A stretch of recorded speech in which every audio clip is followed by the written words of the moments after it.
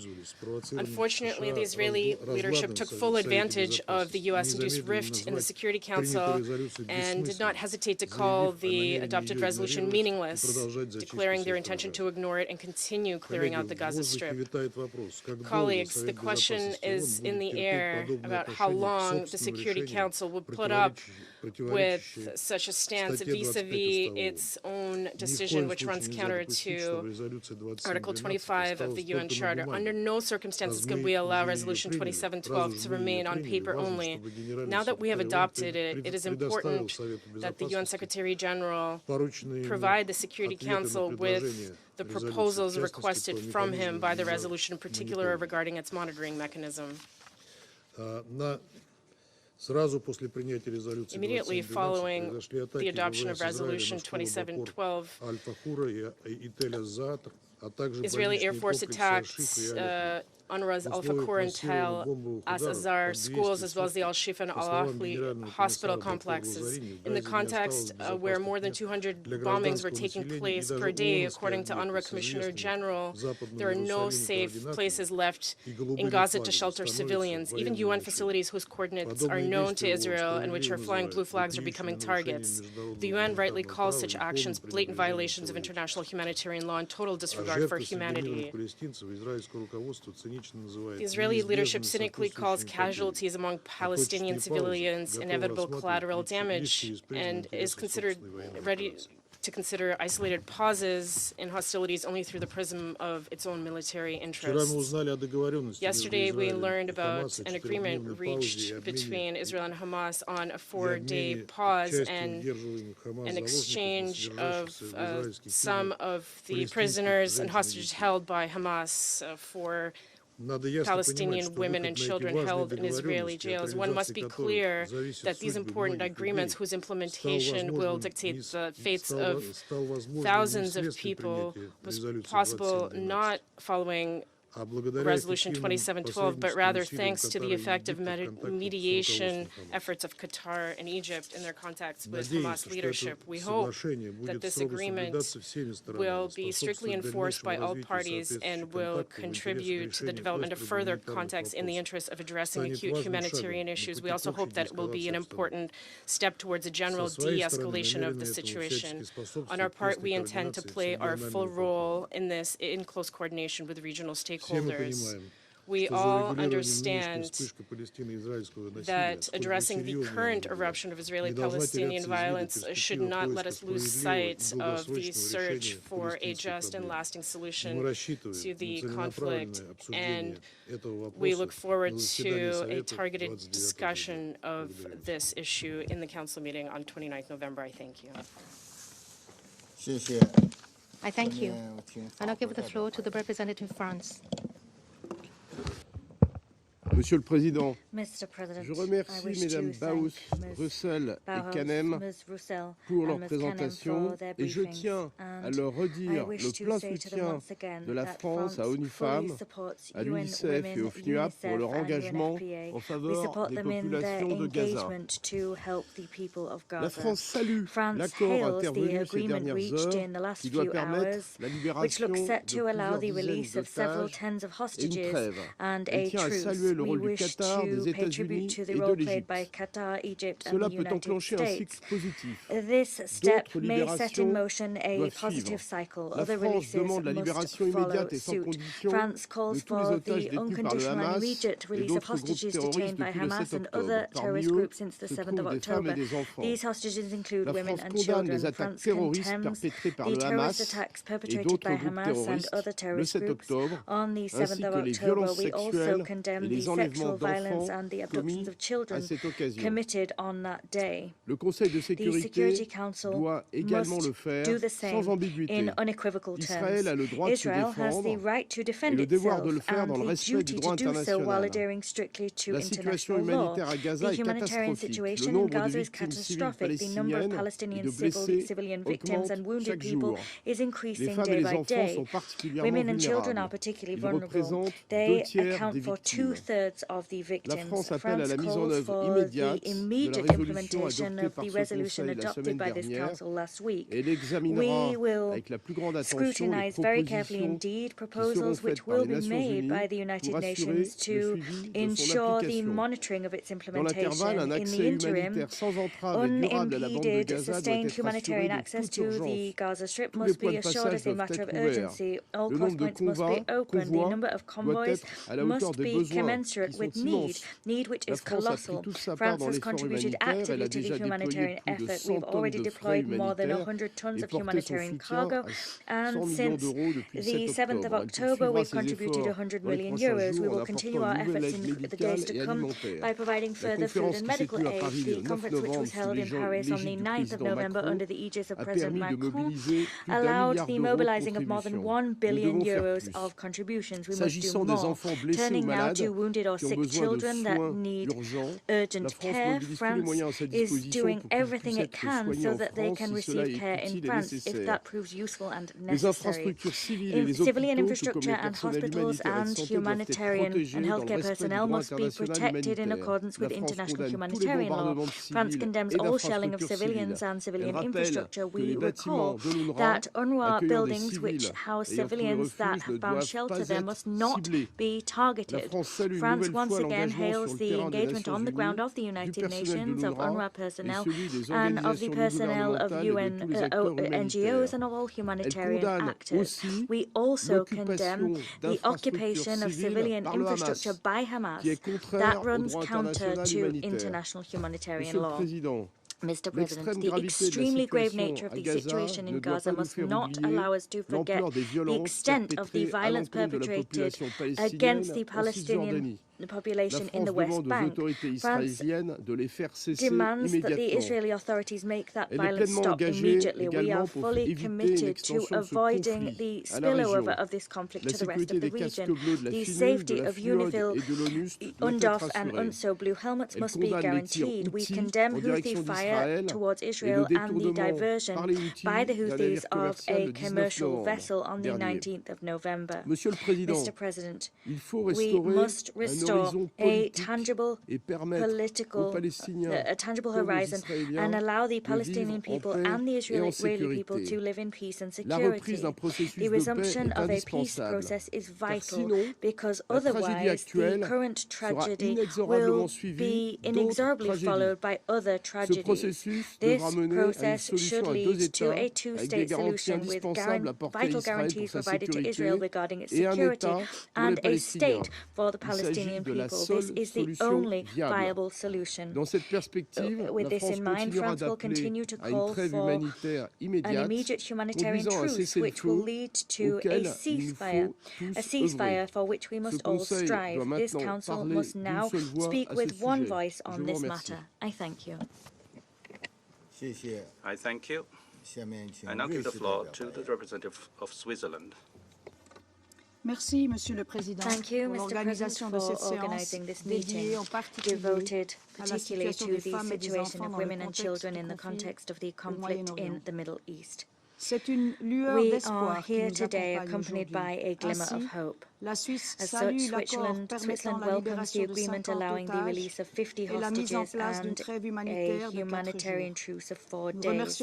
We thank all countries that have contributed to this agreement, in particular Egypt, Qatar and the United States. We wish those released and their families a speedy reunion and recovery from their physical and psychological wounds. We call for the full implementation of Resolution 2712, adopted a week ago by this Council. That resolution emphasizes the fundamental principles of IHL. This resolution includes the immediate and unconditional release unconditional release of all hostages who are still being held by Hamas and other groups in appalling condition in Gaza, as well as the observance of pauses to allow the rapid, safe and unhindered delivery of humanitarian aid to civilians through all possible crossing points. Allow me also to thank the executive directors of UN Women, UNICEF and the UNFPA, Sima Bahous, Cathy Russell and Natalia Kanem, for their poignant testimonies. We will not forget them anytime soon. We also thank the head of UNICEF for the visit to Gaza last week. I wish to thank all those involved, particularly the World Health Organization, for the rescue last weekend of 31 newborn babies from the Al-Shifa hospital. Switzerland remains gravely concerned by the high number of civilian victims in Israel and throughout the OPT since the acts of terror perpetrated by Hamas on the 7th of October. We strongly condemn those acts. We've heard this morning. 2/3 of the victims are women and children. The director of UN Women said to us, 2 women, 2 mothers every hour are killed. That's unacceptable. Given their vulnerability and specific needs, the protection of children is particularly pivotal. At the same time as it recognises Israel's right to guarantee its defence and security, Switzerland has ceaselessly called upon all parties to protect civilians and to respect international humanitarian law, in particular the principles of distinction, proportionality and precaution.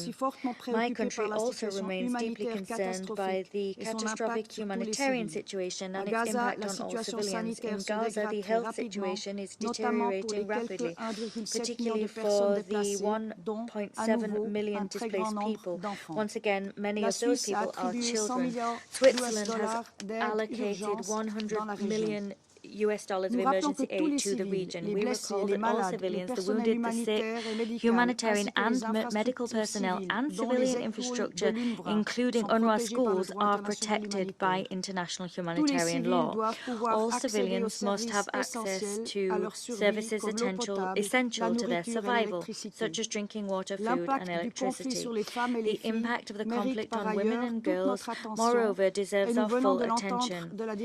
As we've just heard from the directors of UN Women and the UNFPA, access to medical care is vital, particularly for pregnant women. Moreover, we must at all costs avoid an even more serious escalation or even a regionalization of the conflict. We see worrying signs of that both in the West Bank and in Lebanon. In the West Bank, Switzerland recalls that in the context of operations by the Israeli security forces, the use of force must particularly meet the criterion of proportionality and must respect every individual's right to life and the security of persons. We also recall that Israel is bound by international humanitarian law to guarantee to the fullest extent possible the meeting of the basic needs of all people throughout the OPT. Israel must also respect and protect human rights there.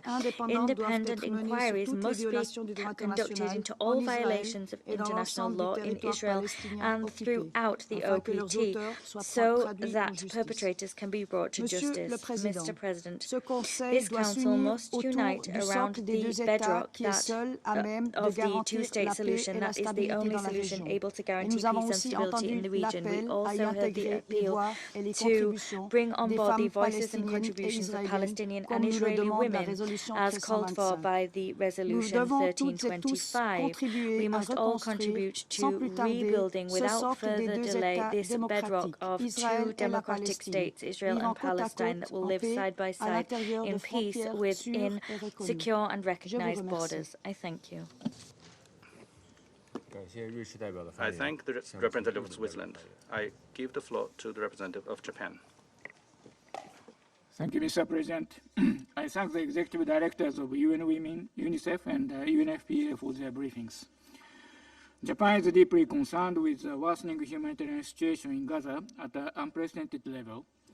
There are no words to explain this horror. Most of the people in Gaza have now been displaced, desperately searching for food, water, medicine, and shelter. Today, we just heard the dire and inhumane conditions confronting women and children in Gaza, who are forced to live in such vulnerable situations. Premature babies are dying as critical systems shut down, and women are giving birth in unimaginable conditions. As the Executive Director of UN Women just described, women and children are facing disproportionate impacts of the war. More than 3,000 women have been reportedly killed in Gaza. An estimated 575,000 women and adolescent girls of reproductive age are also facing critical gaps in their access to health services, including sexual and reproductive health services. This has resulted in births without adequate care and premature infant deaths. In this context, Japan would also like to reaffirm the importance of ensuring the protection of medical and humanitarian personnel exclusively engaged in medical duties in accordance with the relevant Security Council resolutions, including Resolution 2286. The children in Gaza too are facing extremely challenging conditions. As the Secretary General put it last week, Gaza is becoming a graveyard for children. More than 4,500 children have been reportedly killed and over 6,800 children reportedly injured to date, with over 400 children being killed or injured every single day. Many children are believed to be trapped beneath the rubble of collapsed buildings. Mr. President, it's profoundly distressing to learn that women and children account for nearly 70% of the death toll in Gaza. No other place on earth is as horrifying as Gaza right now. All parties to the conflict must remember the grave impacts of armed conflict that those women, children, and their families must endure for many years to come. The protection of women and children must be prioritized, and they must be provided with essential humanitarian assistance such as food, water, and medicine continuously. In this regard, full, rapid, safe, and unhindered humanitarian access must be ensured in line with international humanitarian law and the newly adopted Security Council Resolution 2712. Japan welcomes this resolution and calls for all parties to act faithfully based on it. Mr. President, many women and children are among the victims and the hostages subject to the acts of the terror committed by Hamas in Israel. Japan demands the immediate and unconditional release of all remaining hostages. We once again express unequivocal condemnation of the horrifying terror attacks committed by Hamas and other Palestinian militants. At the same time, we call for all parties to act in accordance with international law, including international humanitarian law. Mr. President, in this regard, Japan welcomes the recently announced deal for the release of hostages and a pause in fighting for 4 days as an important move towards the release of further hostages and the improvement of the humanitarian situation, and commends the efforts undertaken by the countries concerned. We expect the deal to be implemented in a steady and timely manner. Mr. President, lastly, I would like to emphasize that no military action can resolve this conflict. Diplomatic negotiations must be relaunched, leading to a two-state solution with Israel and a future independent state of Palestine, living side by side in peace and security. Also, the concept of WPS has shown that we can move closer to sustaining peace by having women actively participate as leaders in conflict resolution, reconstruction, and peace building, while protecting and helping women and girls. WPS perspective must be ensured when working to improve the humanitarian situation in Gaza Strip and to calm down the situation as soon as possible, as well as in the subsequent recovery and reconstruction. Japan will work tirelessly to this end. I thank you, Mr. President. I thank Japan. I now give the floor to the United Kingdom. Thank you, President. I thank Executive Directors Bahous, Russell, and Canham for briefing us today. The humanitarian crisis unfolding in Gaza is acute. The loss that innocent civilians are suffering is incomprehensible. Too many, including women and children, are losing their lives. Our collective priority must be to alleviate this suffering. It is crucial that all sides uphold international humanitarian law and take all possible measures to protect innocent civilians, including at hospitals and schools. We welcome the announcement of the agreement reached today for a coordinated release of hostages and pause in the fighting. This is a crucial step towards providing relief to the families of the hostages and addressing the humanitarian crisis in Gaza. We urge all parties to ensure the agreement is delivered in full.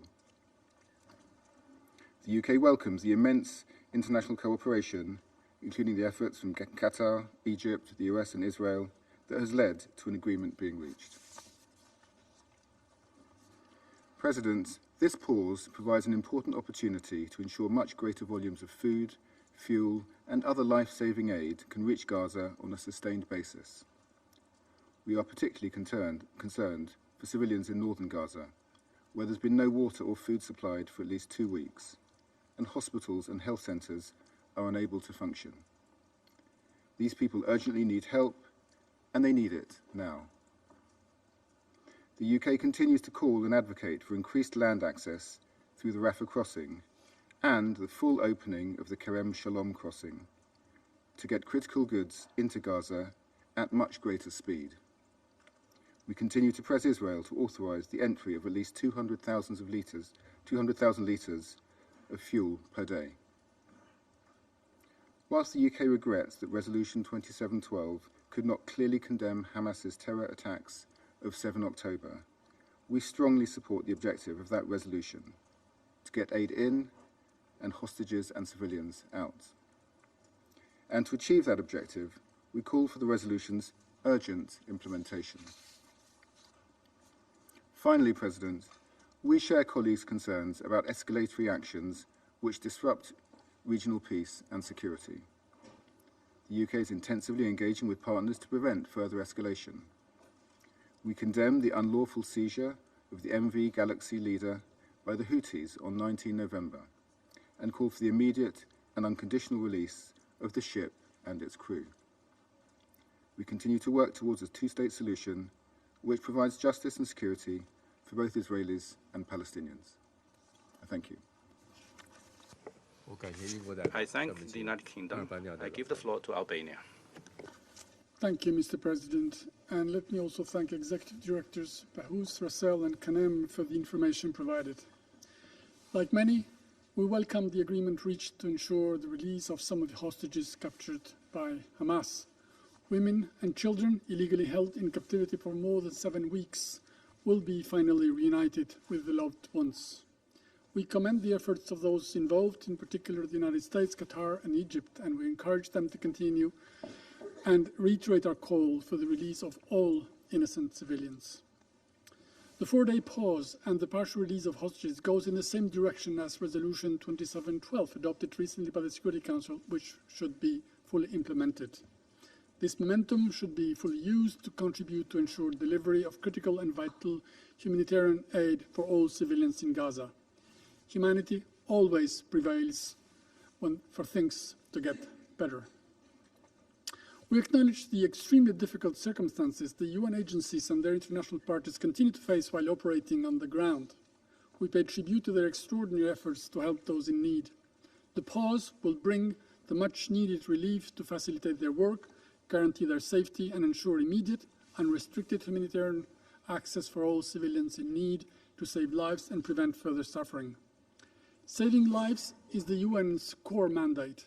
It is the calling of those who serve it.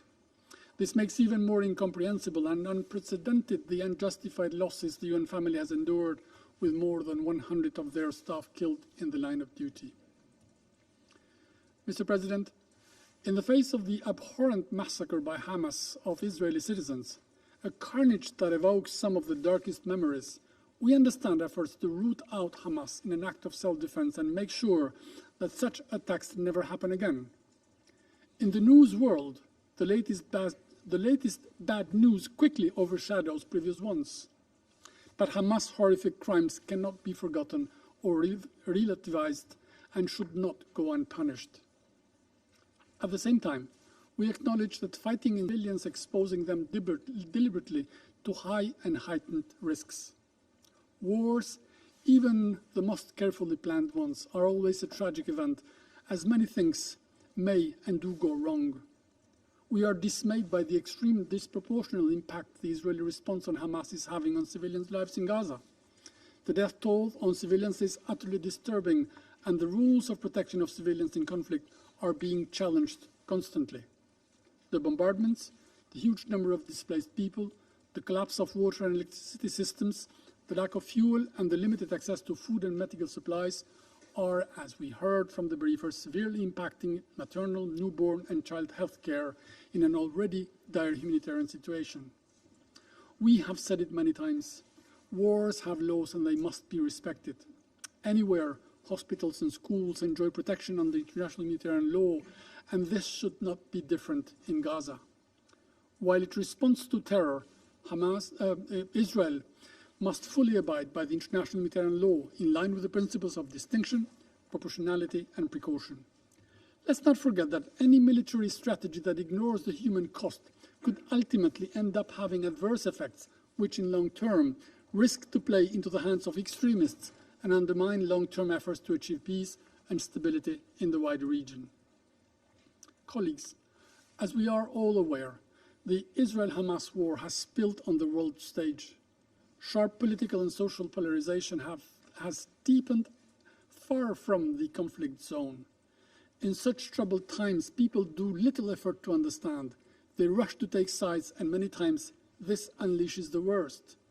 We see with worry an alarming rise of acts of anti-Semitism, dehumanizing language, multiple acts of hate, anti-Muslim, anti-Arab, or anti-Palestinian sentiments.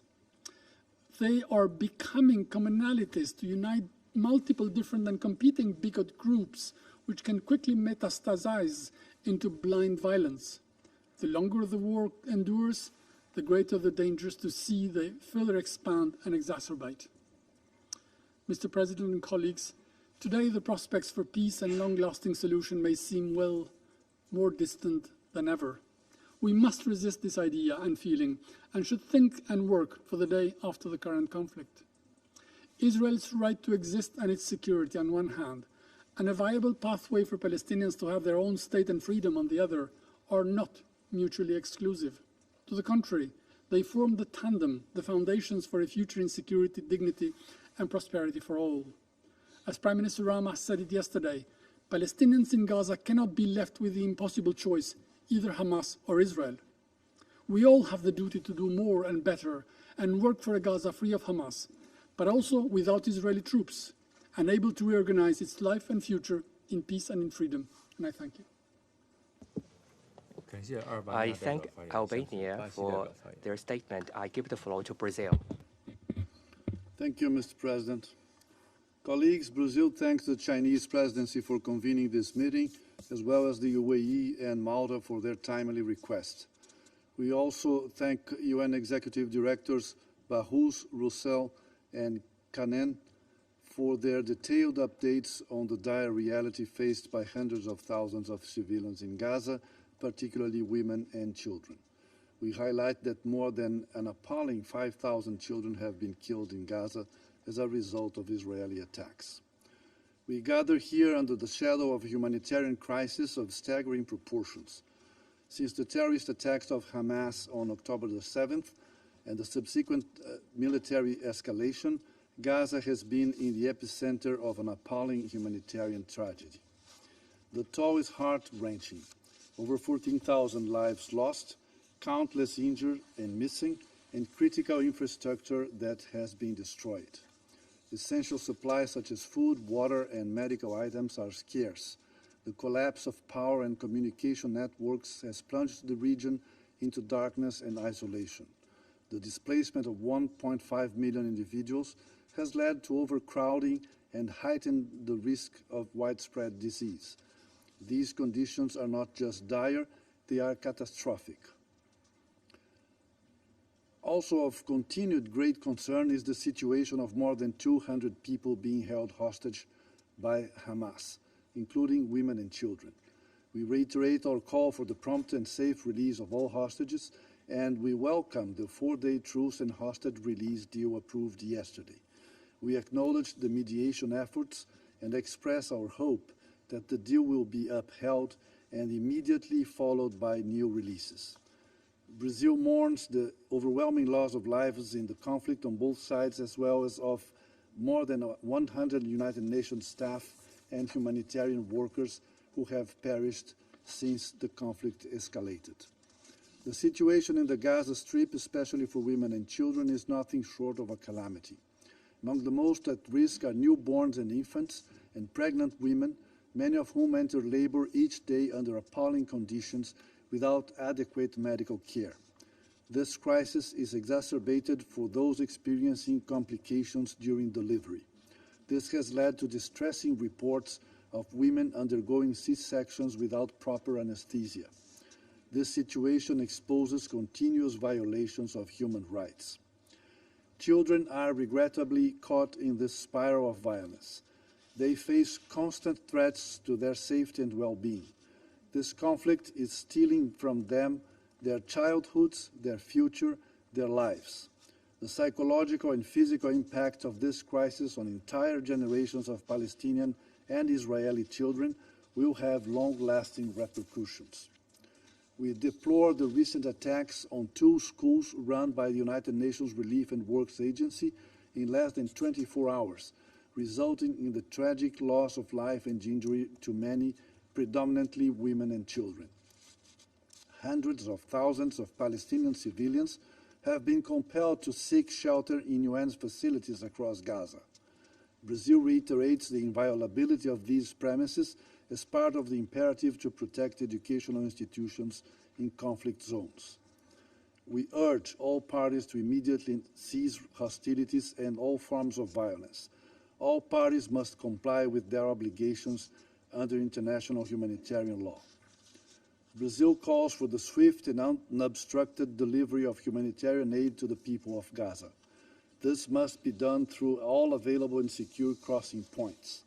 We appeal to all actors on the ground to work to ensure these lifelines remain open and functional.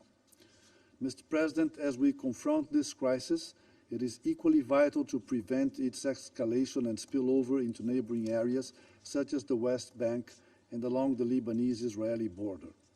The risk of a regional spillover is real, and we must avoid further deterioration. The international community cannot continue to overlook the legitimate aspirations of the Palestinian and Israeli peoples to live in peace and security, which cannot be achieved without a sovereign Palestinian state. Our collective responsibility is to foster the conditions for dialogue and promote political pathways towards a lasting solution in accordance and in compliance with international law and this very Council's decisions. Brazil welcomes the adoption of Resolution 2712 as a positive first step, which must be fully and urgently implemented. However, more needs to be done. Brazil and the majority of UN member states support an immediate, lasting, and sustained humanitarian truce leading to a cessation of hostilities. Finally, we reiterate our unwavering support for a two-state solution, the establishment of a viable Palestinian state coexisting in peace alongside Israel within secure, mutually accepted, and internationally recognized borders is fundamental for the security and prosperity of Israelis and Palestinians alike. Thank you. I thank the representative of Brazil. I give the floor to Mozambique. Thank you, Mr. President. Mr. President, I wish to thank China's presidency for convening this important meeting. I also thank the United Arab Emirates and Malta for bringing this issue to the agenda of this Council. We extend our appreciation to the briefers, Ms. Sima Bahous, the UN Women Executive Director, Ms. Catherine Russell, UNICEF Executive Director, and Ms. Natalia Kanem, UNFPA Executive Director, for their comprehensive insights on the situation on the ground, particularly on the challenges faced by women and children in Gaza. Mr. President, the humanitarian situation of the Palestine refugees in the Gaza Strip has been dire for a long time, and the current escalation of hostilities only exacerbates it. In fact, since the 7th of October 2023, women, girls, and children in Gaza have endured attacks, displacement, and social and economic disruptions. Humanitarian agencies have repeatedly warned of an unprecedented humanitarian crisis unfolding in Gaza amid Israel's total siege. Air raids and bombardments have damaged several facilities, including hospitals, limiting access to care, particularly for pregnant women and children. today, the Council meets immediately after the adoption of the first resolution on the situation in Gaza Strip since October 7. It is our sincere hope that this meeting will be an opportunity for us to reflect and agree on the best practical path and solution towards alleviating the catastrophic humanitarian situation in Gaza Strip. It is our responsibility to maximize efforts, energy, and time towards implementing a coordinated response to save the lives of children, women, and other civilians in dire situation. In this regard, Mozambique expresses its sincere appreciation for the latest news about the announced agreement between the government of Israel and Hamas for the release of hostages with priority to children and women.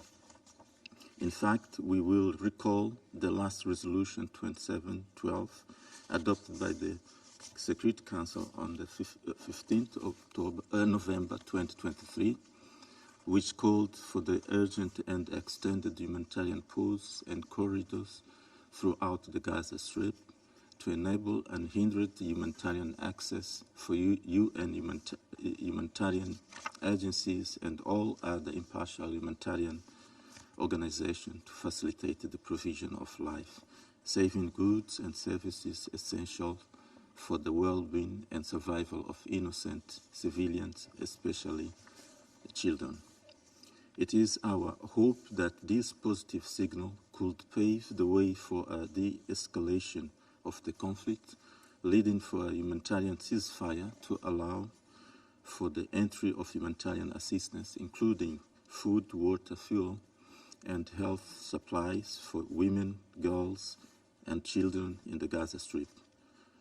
There should an unanimous call by this chamber and therefore should not be a conditional action. We also are of the view that over and above the access of humanitarian assistance into Gaza, we should consider scaling up the levels of such support and assistance due to the scale of the humanitarian crisis currently on the ground. Mr. President, while acknowledging the encouraging signals, an immediate, durable, and sustained cessation of hostilities and a return to the constructive dialogue remain the best immediate option to remedy the calamitous situation in Gaza. We therefore reiterate the urgency for the parties to show the necessary leadership, wisdom, and courage to engage in dialogue and work toward a long-lasting solution, allowing both Israelis and Palestinians to live side by side in peace and security as good neighbors in accordance with the United Nations Charter. The members of this Council should also exert their respective role of influence for this noble and ideal goal. To conclude, Mr. President, we again appeal to all Council members to not spare a single effort to work towards achieving peace, security, self-determination, and dignity for both the Palestinian and the Israeli peoples. I thank you, Mr. President.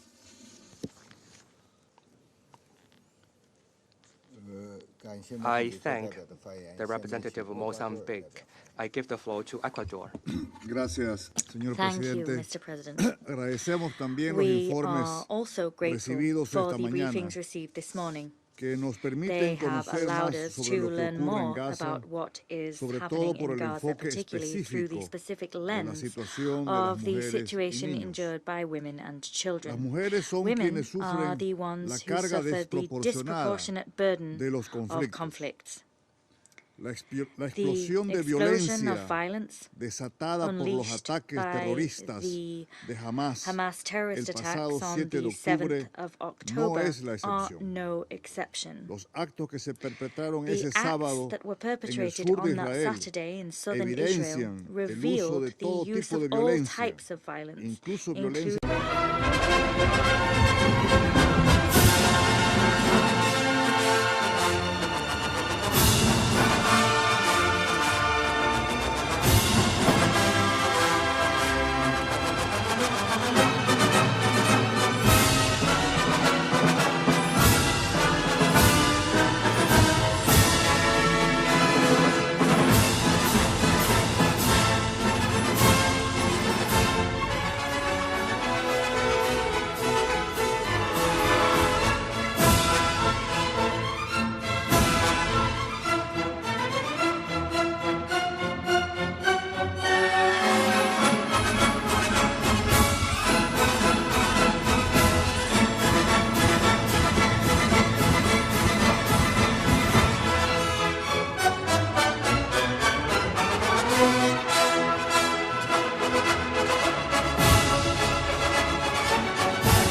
puheenvuorot ja ulos sen mikrofonin, niin ottakaa kiltisti ennen kysymystä saatte mikrofonin käteen, että se tulee tuonne striimiin myöskin ääni, että miljoonat ja miljoonat ihmiset, jotka seuraavat meidän lähetystä, niin nekin kuulee teidän erinomaiset kysymyksenne. Mitkä ministerit tähän tulee? Pääministeri ja sisäministeri. Kyllä.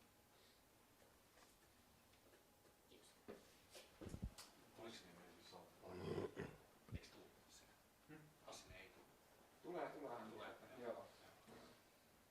Mutta hän hengaa tätä jossain sivussa. Tähän oli 4 ihmistä. Tässä on niin spoken. Okei. Kuka tämä oli tämä nyt, joka tulee tähän puhumaan pitämään keskustelua? Hyvää iltaa, hyvät Ylen verkkolähetyksen seuraajat ja tervetuloa katsomaan suoraa verkkolähetystä Kesärannan tiedotustilasta. Täällä odotellaan kohta tuonne eteen saapuu pääministeri Petteri Orpo, sisäministeri Mari Rantanen sekä Rajavartiolaitoksen osastopäällikkö Markku Hassinen kertomaan uusista rajoituspäätöksistä itärajalle.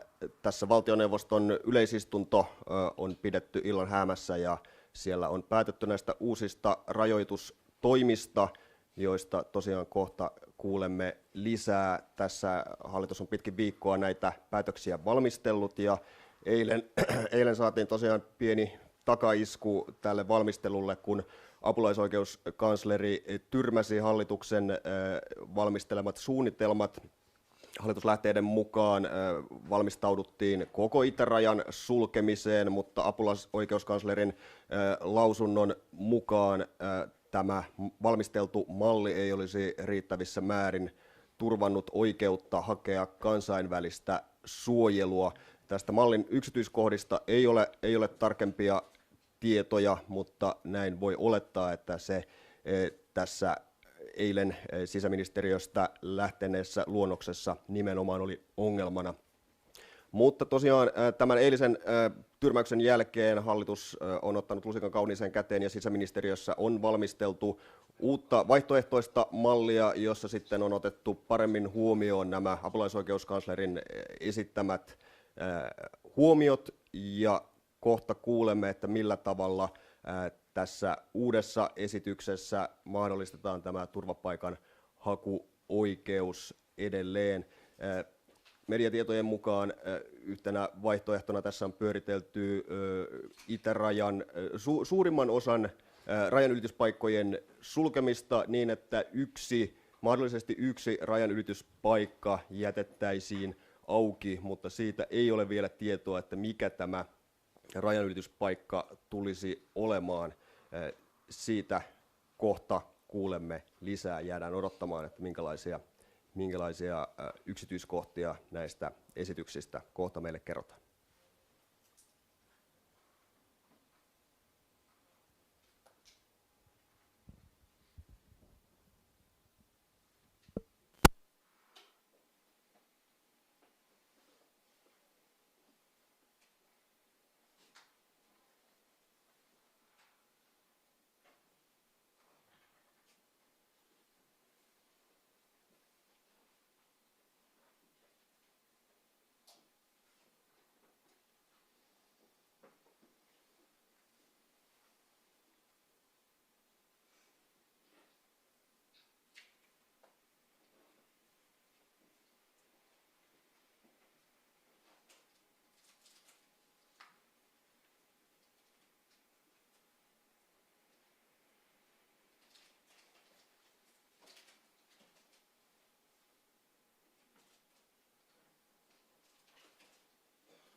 Hyvää iltaa kaikille ja tervetuloa tähän tiedotustilaisuuteen, jonka aiheena ovat valtioneuvoston juuri äsken tekemät rajaturvallisuutta koskevat päätökset. Ja tässä tilaisuudessa paikalla asiasta kertomassa ja kysymyksiin vastaamassa ovat pääministeri Petteri Orpo, sisäministeri Mari Rantanen sekä Rajavartiolaitoksen apulaispäällikkö Markku Hassinen. Tilaisuuden aluksi lyhyet puheenvuorot ja sen jälkeen sitten median kysymykset. Pääministeri, olkaa hyvä. Kiitos. Vierailin maanantaina Kuhmossa Vartiuksen raja-asemalla. Mä haluaisin tutustua paikan päällä itärajan tilanteeseen ja viranomaisten toimintaan siellä. Täytyy sanoa, että Rajavartiolaitoksen, Puolustusvoimien, Tullin ja poliisihenkilöstö on erittäin osaavaa, ammattitaitoista ja toimii rauhallisesti ja luottamusta herättävästi sekä siinä hetkessä, mutta he myöskin ovat varautuneet erilaisiin tilanteisiin. Tämä viranomaisten välinen yhteistyö ja ylipäänsä heidän työnsä, niin se ansaitsee tässä nyt ensin alkuun kiitoksen. Kiitos, teette hienoa työtä. Me tunnemme tilanteen, mikä itärajalla on, ja siksi jo viime viikolla me päätimme 4 Kaakkois-Suomen raja-aseman sulkemisesta. Tuo toimi oli järeä. Nämä toimet nyt ei valitettavasti kuitenkaan ole pystyneet pysäyttämään tätä ilmiötä. Päinvastoin itärajalla on kasvavassa määrin merkkejä siitä, että tilanne on edelleen pahenemaan päin. Kyytejä pohjoiseen raja-asemille riittää ja polkupyörien rajan ylittämiseen löytyy. Venäjän viranomaiset eivät ole toimintaan puuttuneet, päinvastoin meillä on merkkejä siitä, että he auttavat tässä. Maahantulon välineellistäminen on yksi keino yrittää vaikuttaa Suomen ja EUn sisäiseen tilanteeseen ja rajaturvallisuuteen. Me emme tällaista toimintaa hyväksy. Se on vahingollista myös ihmisille, jotka tuodaan tähän tilanteeseen, joita käytetään hyväksi. Rajan tilanteen palauttaminen normaaliksi on kaikkien etu, se on myös Venäjän etu. Me olemme viestineet tilanteesta Venäjälle siinä määrin, kun se on mahdollista, on käytetty diplomaattisia kanavia ja rajan normaalina yhteydenpitona. Mutta samaan aikaan meidän on tehtävä ja me teemme ratkaisuja. Meidän tehtävämme on turvata suomalaisten turvallisuus ja rajan turvallisuus. Myöskin hallituksen tehtävänä on antaa viranomaisille kulloiseenkin tilanteeseen tarvittavat työvälineet ja tuki niiden käyttämiseen. Siksi valtioneuvosto on tänään päättänyt sulkea lisää raja-asemia. Vain Raja-Joosepin asema jää auki. Me seuraamme tilanteen kehittymistä edelleen tarkasti ja tiiviisti ja tarvittaessa me teemme lisää ratkaisuja. Toivottavasti voisimme tehdä ratkaisuja purkamiseen päin. Me toimimme, kuten Suomi on aina toiminut, ennen kaikkea edistäen Suomen ja suomalaisten turvallisuutta ja hyvinvointia.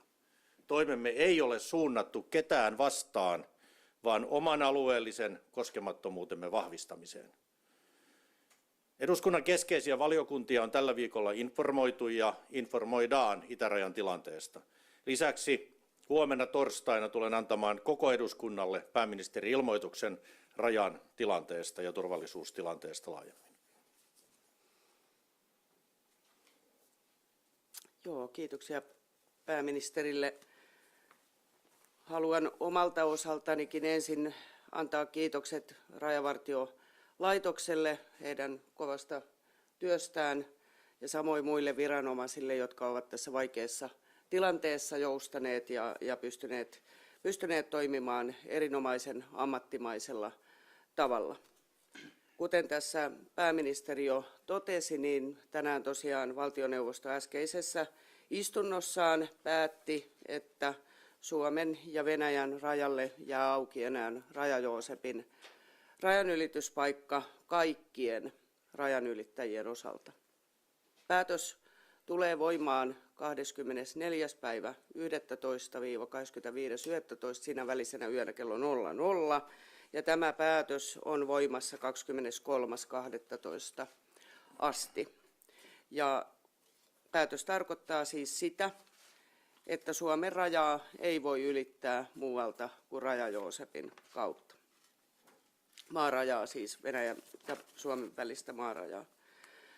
Oli välttämätöntä muuttaa tätä valtioneuvoston viime viikolla tekemää päätöstä siten, että ei jää kuin yksi paikka. Viime viikon päätöksen mukaiset toimenpiteet Kaakkois-Suomessa näyttävät sen, että ne toimivat. Kaakkois-Suomen raja on ollut rauhallinen.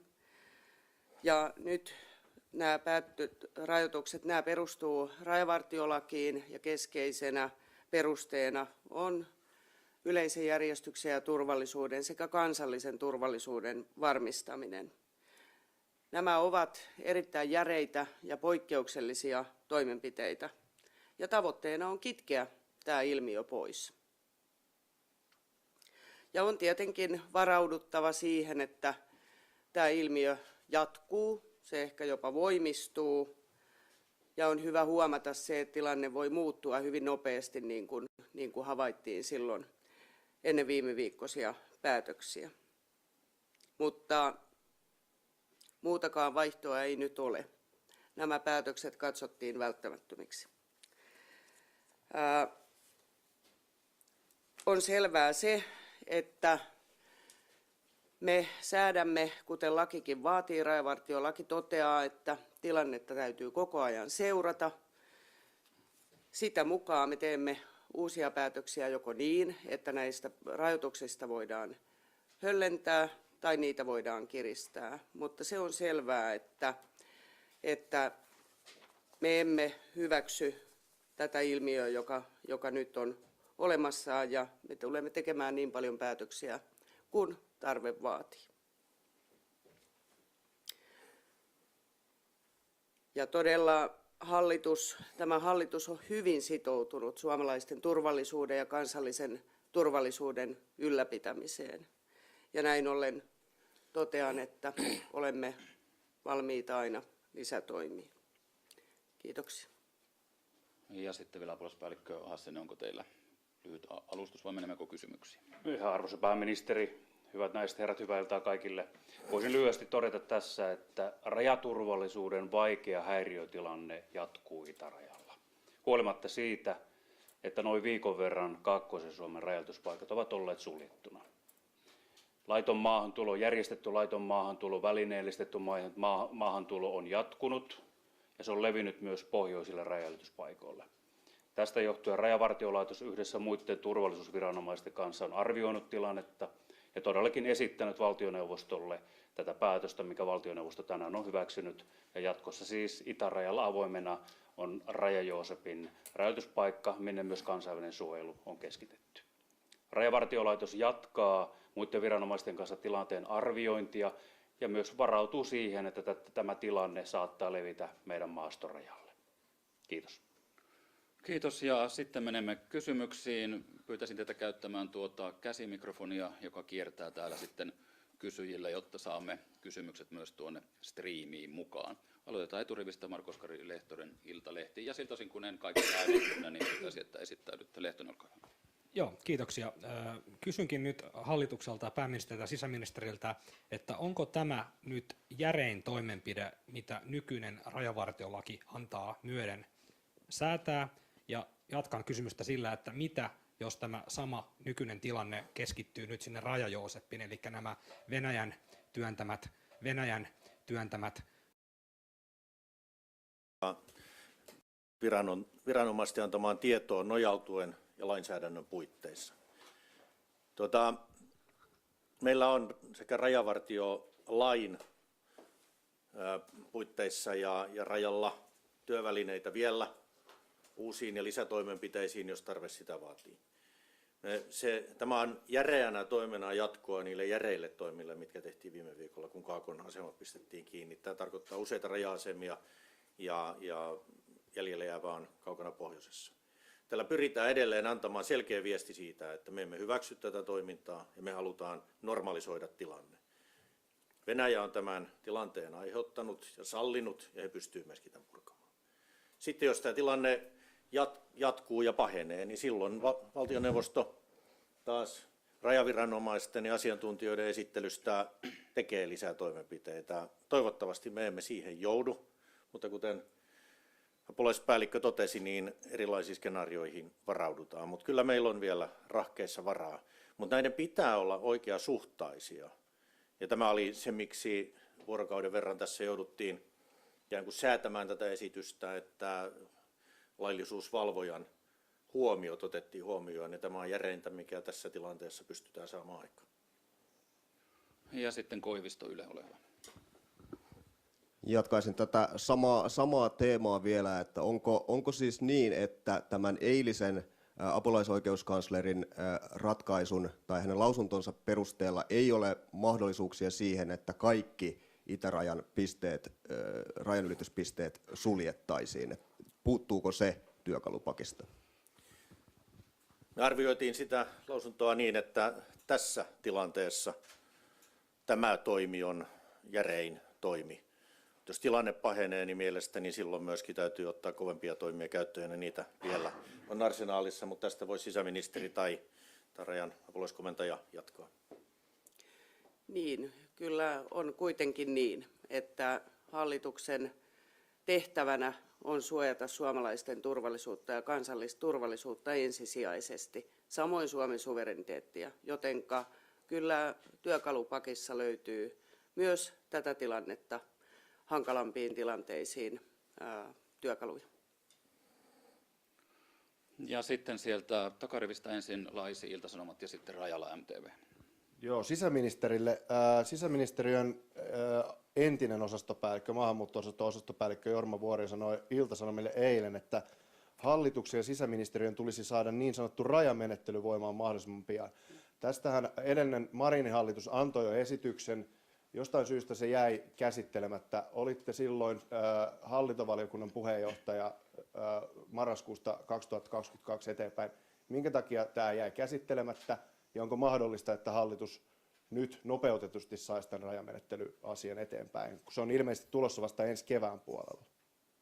Joo, todella näin on, että rajamenettely oli edellisen eduskunnan käsiteltävänä, mutta se ei ottanut kyllä huomioon kaikkia direktiivien mahdollistamia keinoja, ja nyt tämä hallitus on uudistanut, tämä on todella meillä sisäministeriössä tämä rajamenettelylakihanke meneillänsä, jossa otetaan kaikki direktiivin mahdollistamat keinot käyttöön, ja olen sitä kyllä ministeriössä jo kiirehtinyt. Eli vielä suomeksi sanoen tehdään vahvempi lakiesitys kuin se edellisen hallituksen. Ja jos Laisi haluaa tähän jatkaa ja sen jälkeen sitten mikrofoni Rajalalle. Siinä Marinin hallituksen esityksessä sanottiin, että ulkomaalaislain muuttaminen mahdollistaisi rajamenettelyn käyttöönoton lyhyessä ajassa tapahtuvan poikkeuksellisen suuren maahantulijoiden määrän tai vieraan valtion vaikutuksesta tapahtuvan maahantulon tilanteissa. Eikö se olisi tähän tilanteeseen juuri osuva työkalu? Varmasti olisi, mutta siellä oli muita heikkouksia siinä kyseisessä esityksessä, jotka nyt korjataan muun muassa sen osalta, että sen rajamenettelyn tarkoitus on se, että henkilöt eivät pääse liikkumaan vapaasti, vaan että he ovat rajatulla alueella, ja se esimerkiksi puuttu tuosta esityksestä. Nyt se on korjattu, ja siinä oli myöskin kynnys valtioneuvoston. Olisi pitänyt tehdä aina päätös sen käyttöönotosta. Nyt se ollaan tekemässä siten, että se on koko ajan käytössä joka päivittäisessä tilanteessa. Ja siinä mielessä tietäen, että siinä on hivenen, sanotaanko nyt, että tähän tilanteeseen olisi ollut ehkä puutteita, niin en usko, että siitä välttämättä olisi ollut tässä tilanteessa hyötyä, mutta nyt siitä uudesta esityksestä, jonka tuomme, niin siitä varmasti on, ja sitä on ministeriössä kiirehditty. Milloin se tulee? Sitä en osaa sanoa, milloin tulee, mutta kiirehditty on siitä keväästä. Ja sitten MTV. Ossi Rajala, MTV-uutiset.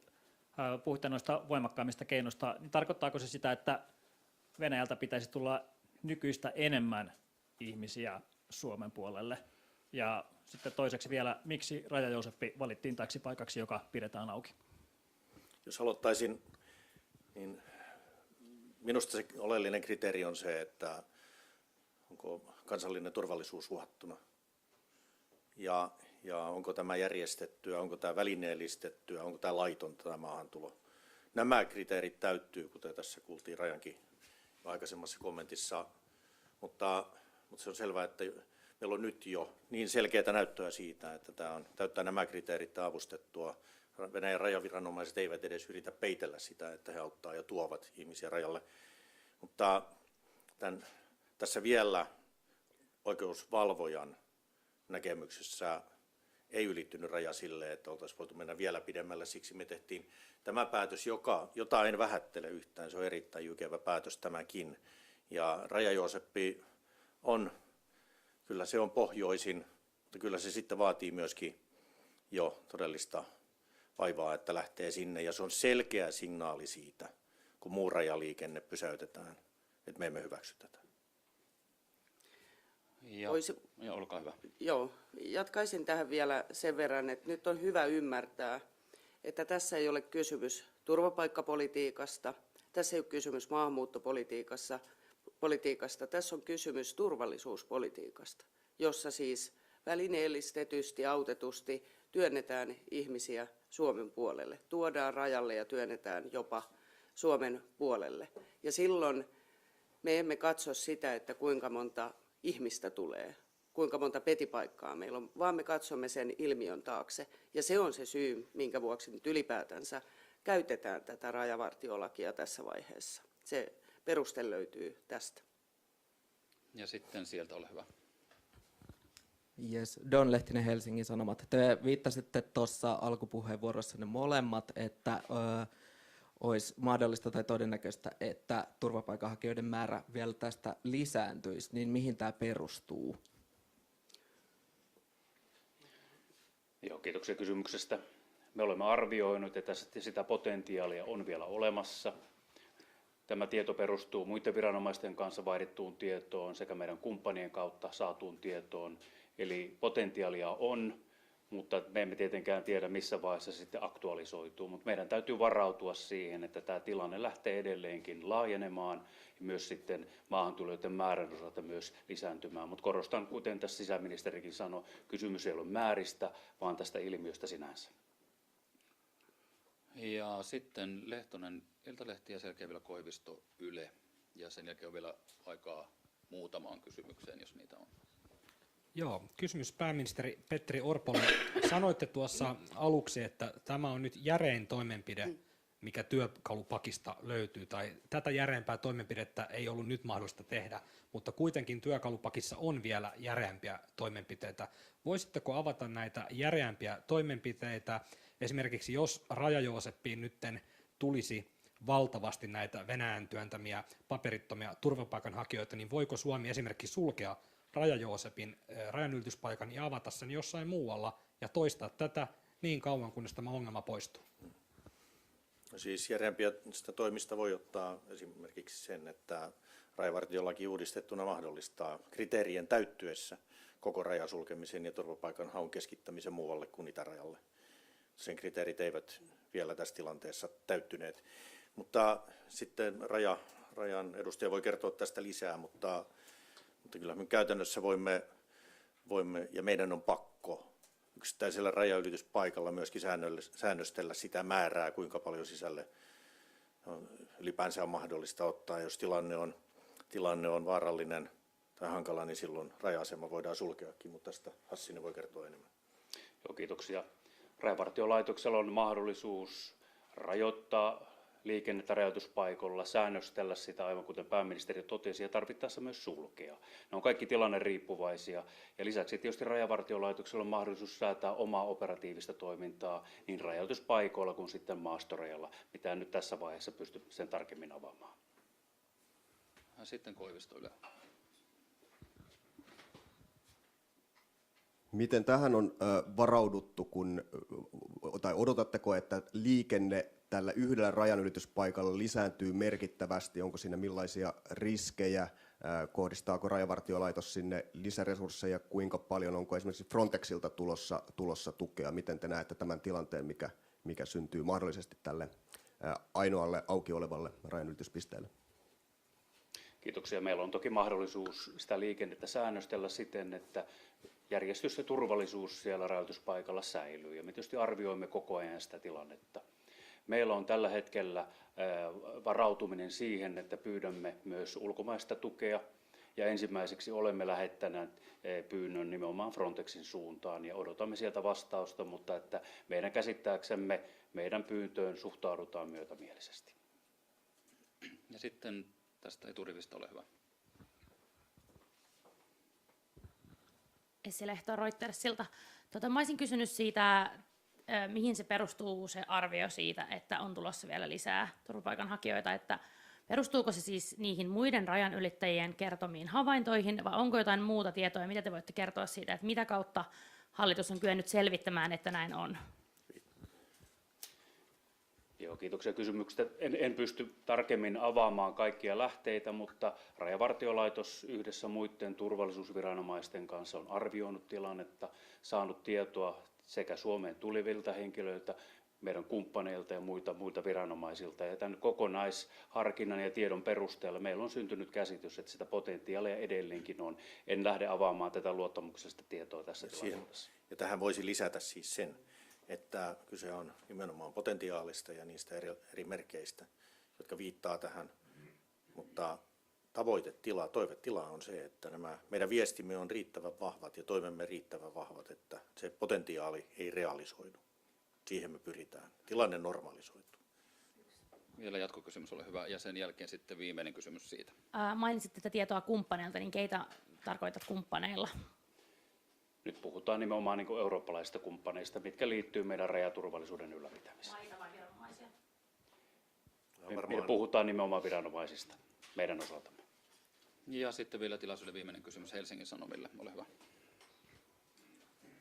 Yes, eli Venäjän kanssa on käyty dialogia, niin kysyisin, että kenen kanssa tai minkä tahon kanssa ja mitä te olette kertoneet ja mitä sieltä ollaan vastattu?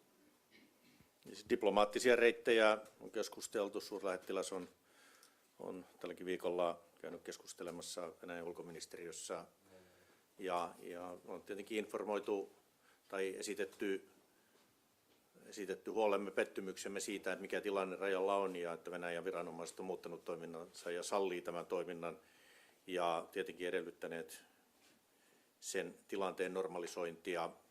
Tämä on se, että heillä on varmasti tiedossa tämä ja sen lisäksi meidän rajaviranomaiset käyvät normaaliyhteyksiensä puitteissa Venäjän rajaviranomaisten kanssa keskusteluja ja siitä tietysti raja-asiantuntija voi kertoa enemmän.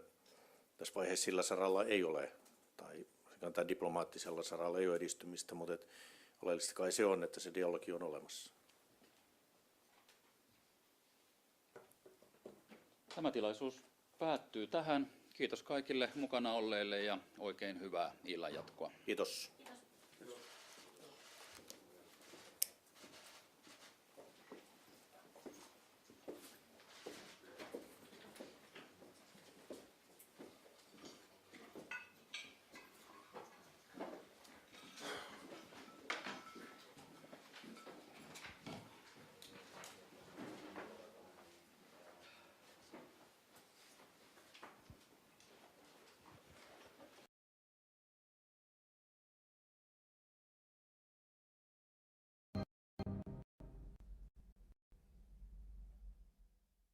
Das Royal Liverpool Philharmonic Orchestra spielte unter der Leitung von Carl Davis die Titelmusik aus dem Film Der Pate von Nino Rota.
Radio Swiss Classic.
Channel 1. Channel 1. Channel 1. Channel 1. Channel 1. Channel 1. Channel 1. Channel 1. Channel 1. Channel 1. Channel 1. Channel 1. Channel 1.